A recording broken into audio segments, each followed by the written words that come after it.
When I started teaching my classes, it was in 2002, and I was just doing the past life regressions and contacting the subconscious part.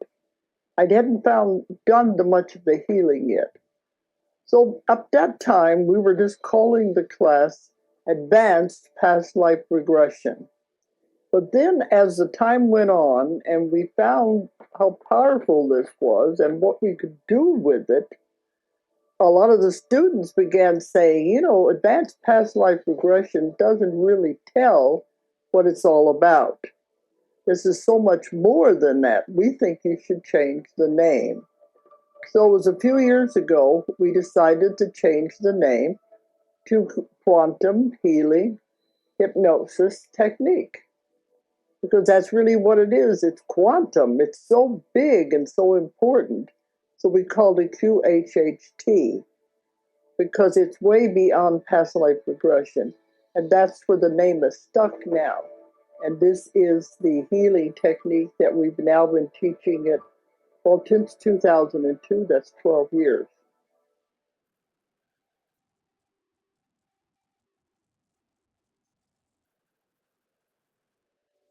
Well, several times my clients ask, what is it going to feel like to go into trance and go into a past life? And I said, it's just like taking a nap. Because a lot of times they're nervous, they're worried about it. And I said, doesn't bother you to take a nap, does it? It's so easy and so simple. It's just like taking a nap. And they will be seeing the pictures in the past life. So I tell them, you had the easy part. You have to just lay there and look at the pretty pictures and tell me what you're seeing. I have the hard part. I've got to come up with the questions to find the answers and how it all relates. But the hypnosis part is so simple and easy. See, what a lot of people don't understand is that everyone is hypnotized most of the day. It's impossible for anybody to stay wide awake at all. It's a natural, safe, normal part of the human being. And all we do is take that normal state and use it for therapy.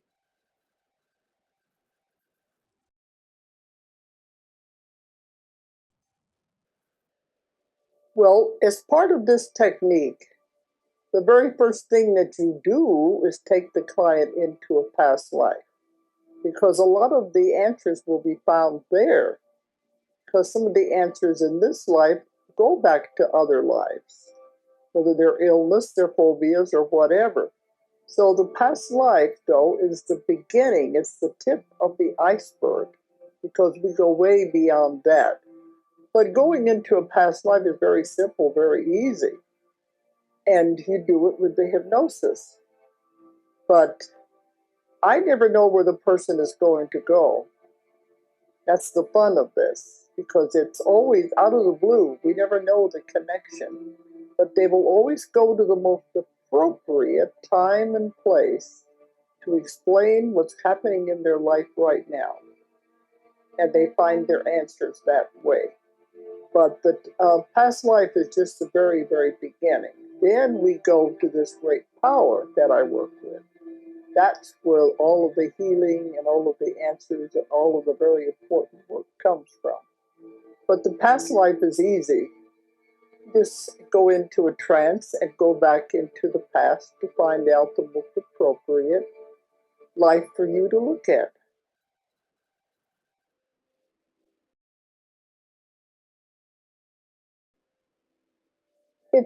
This is not exactly the same thing, because there's no healing involved. I've been a UFO investigator for 27 years, and I have found the answers to any question anybody would want to know about UFOs. And I've written 4 books on the subject.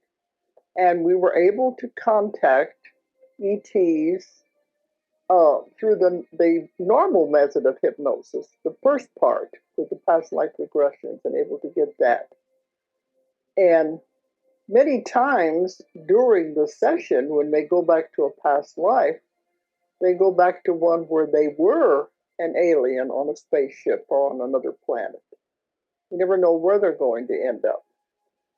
But whatever comes out is what they're supposed to know. But in my early days with Keepers of the Garden and those books, I was focusing on one story. So we had many sessions with the same person to get all of the parts of the story, which is hypnosis. The way I did it, well, up until about 20 years ago when I discovered this other way of working with the SC. I still work in a little different way than all the other hypnotists out there.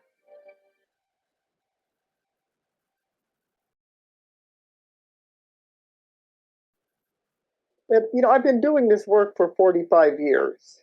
And over that time, I invented my own technique. Because 45 years ago, nobody was doing anything like this. There were no books out. There was nothing to show you how to do anything. So I had to invent my own technique on how to do this. And gradually, over that time, I began to find out new things that came in that nobody else had ever discovered. So as it went along, eventually I had this other force, I guess you would say, that started coming in to the sessions. Now I say it's the greatest force in the universe. There's nothing greater than it. It has absolute power. It can answer any question anybody wants. It can also have instant healing of anything immediately, that quickly. So this is the part that I work with. And I didn't know what to call it. I began calling it the subconscious because I didn't have a name for it. And they said, we don't care what you call us. We don't have a name anyway. We'll work with you. But some people say we are communicating with the higher self, the oversoul, the higher consciousness. Some people call it the universal consciousness. But all of those names mean something big and huge. And that's what we found a way to communicate with that. So I call it the subconscious. My students began calling it the SC because it has the answers to everything. It has absolute power.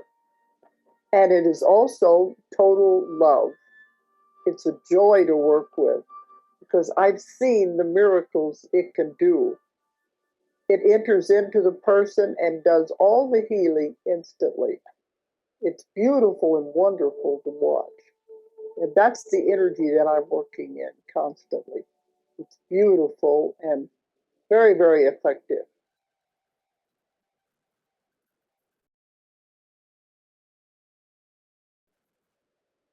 It's always unique for the client. But it happens to me just about every day in my office. So it'll be very hard for me to pick out a certain one because they leave and I forget all about the session as soon as they're gone. Then I go on to the next client. But I have seen human bodies be put back together totally. And I've seen where they were going to have surgery and they wouldn't have to have surgery. They come in with back problems to where they're going to do back surgery on them.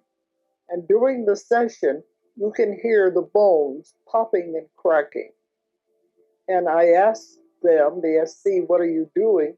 We're just realigning the vertebrae and putting it back into place. There's no pain associated with anything they do. It's all done with energy, the white light energy, like electrical currents. But they said they're putting it together, and the client can hear this on the recording later, the popping and the cracking. I've had people with what do you call it?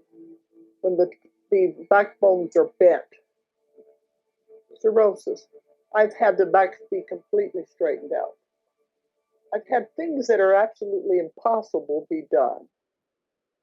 One woman came to me and she was dying. She was on the hospice list. And she came in dragging in using a walker, and her friend was with her. She's carrying an oxygen bottle hooked up to the oxygen. And she looked terrible. we had the sessions, and her lungs were completely destroyed. The lower lobes of the lungs had been completely deflated, and the others were so full of junk that the doctors couldn't do anything. So and she brought one of these big oxygen tanks with you to have the long cord with it also.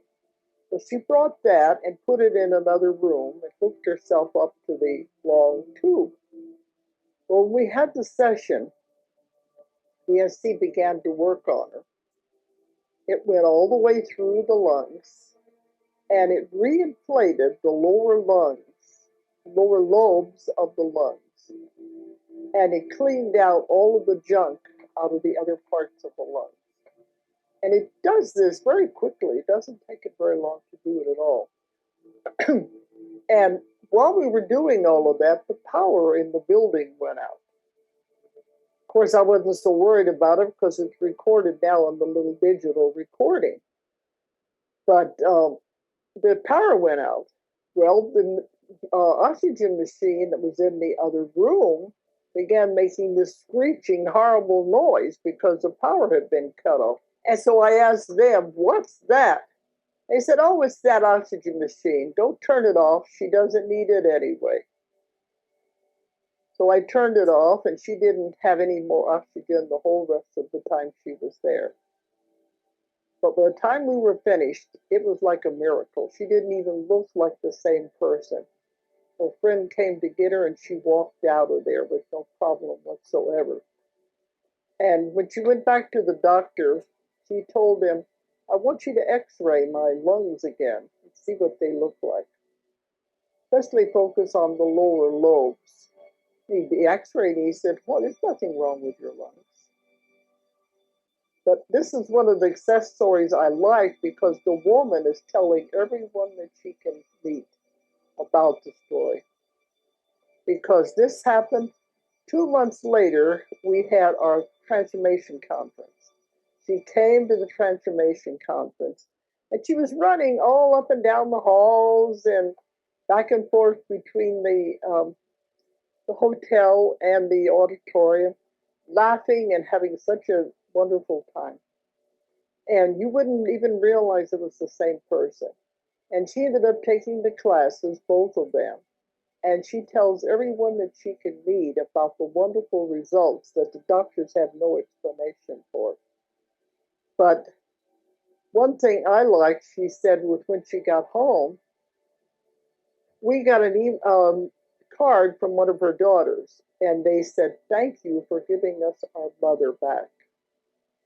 And we just saw her again a few months ago at the transformation conference here, and they gave me a card. She has a brand new grandson, and they said she would never have been alive to see this if it hadn't been for the work you did.